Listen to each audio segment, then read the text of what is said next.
இந்த உலகம் முழுவதும் என் கண்ட்ரோலில் இருக்குது, எல்லா நாடுகளும் ஆசீர்வாதங்களும் எல்லா அதிகாரங்களும் காமிச்சு எல்லாத்தையும் உனக்கு தர்றேன்னு சொல்கிறான். அவ்வளோ அவ்வளோ கோடீஸ்வரன் பணக்காரன் ஆகிட்டான்.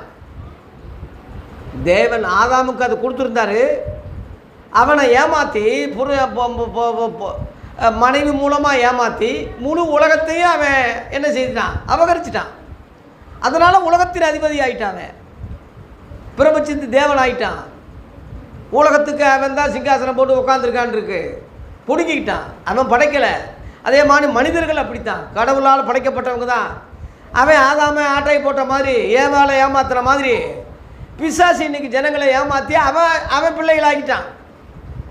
எத்தனையோ ரவடிகள் பிள்ளைகளை, வாலிபர்களை உருவாக்கி, போதை பொருளை உருவாக்கி, போதை ஊசியை போட்டு ரவடிகளை அவங்கள உருவாக்கி அவங்கள பயன்படுத்துகிறாங்க.